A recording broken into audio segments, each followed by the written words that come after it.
Hi guys, so in this video I thought I'd show you guys how to replace the rear cog on your Super 73. In my opinion, the stock gearing, these bikes ship with a 16 tooth rear sprocket. It's too tall of a gearing for just any usable climbing. It gives you a higher top speed, but it really struggles to get up to speed from a dead stop. So I prefer I prefer the 21 tooth sprocket personally. So I wanted to show you guys how to go about replacing that rear cog. So the tools you'll need to replace your rear cog will be a 5mm Allen wrench, a cassette removal tool, and a chain whip. So once you've got your bike on a bike stand, or you can just flip your bike upside down to get the rear wheel off the ground, first thing you want to do is get the rear caliper out of the way. So use your 5mm Allen. My caliper's got some spacers. Just make sure you don't lose those spacers. Oh, there goes mine.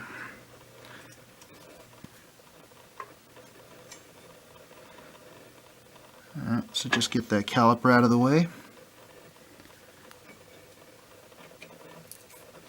Next thing you want to do is get the chain off the cog. So do that by just releasing the tension on the chain. Pull your tensioner up, and that'll loosen up the chain.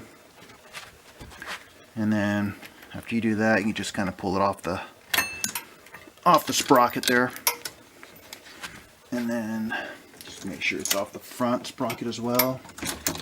There you go. And then just bring the rear of the chain, kind of let it hang over your frame like that, so it's out of the way of the rear axle. Just go ahead and loosen your quick release here, like that, and then you should be able to remove the wheel. Just go ahead. And there it goes. So once you got your wheel off, remove the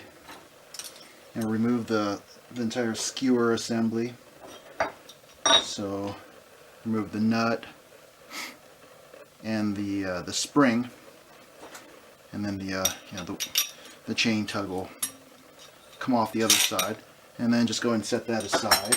And then what you want to do next is remove the rear cog. So you use this cassette removal tool, and I'll put a link in the description for the tool. But that fits right on in there.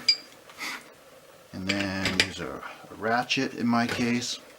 And see, you want to remove it. It's going to be counterclockwise to remove. So you're going to need a chain whip to react the torque. So what you do with this tool is just go ahead and put it right on the chain like that. That way you can now react the torque like such.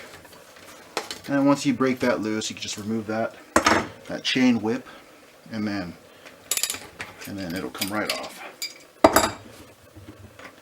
And that just kind of screws right off, just like that.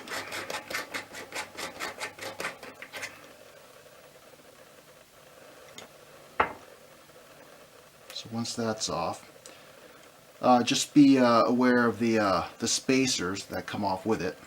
So there's the retainer nut,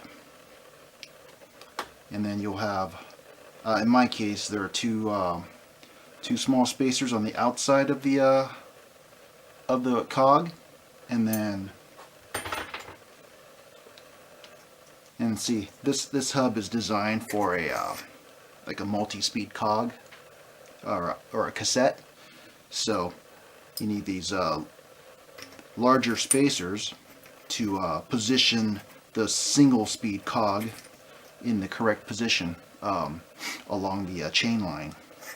So make sure that's slid over like that. And then select the cog that you want to use. And in my case, I like my 21 tooth.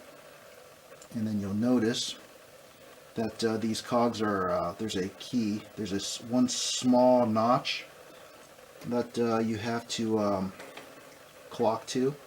So just find that, and then it slips right on. And then just reverse the process. Right? Go ahead and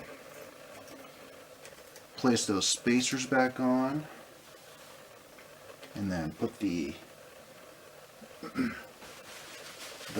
retaining nut on, and then grab your handy dandy tool again, tighten it up, and then when you're installing it, you don't need the chain whip anymore, because the freewheel will self-lock.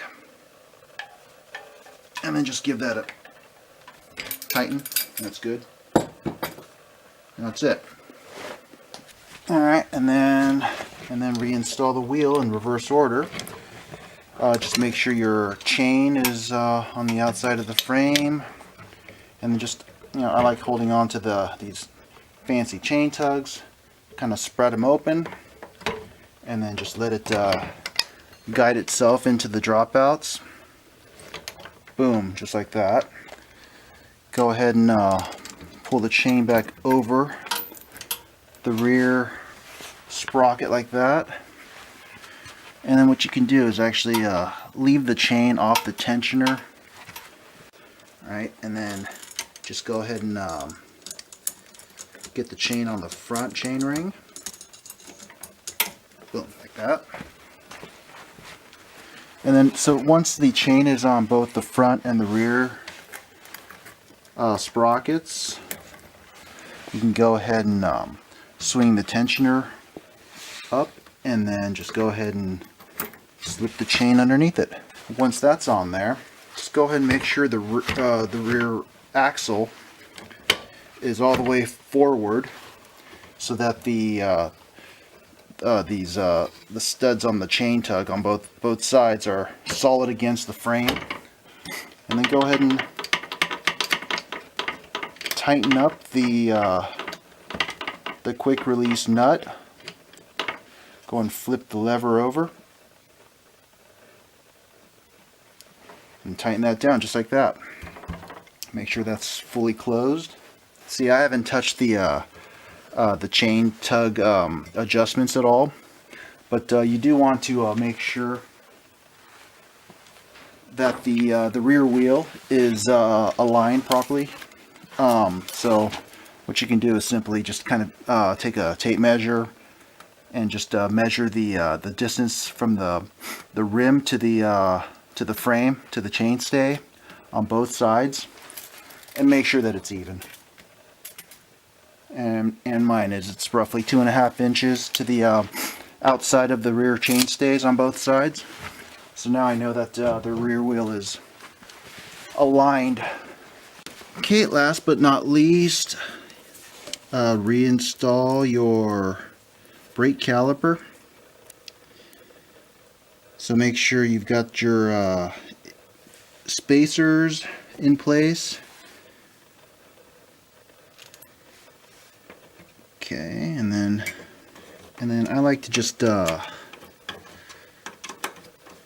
not tighten them all the way just yet. So keep the caliper loose. All right, so it can still move around, and I like to spin the wheel a few times and hit the brakes. And what that does is just kind of centers the caliper with respect to the rotor.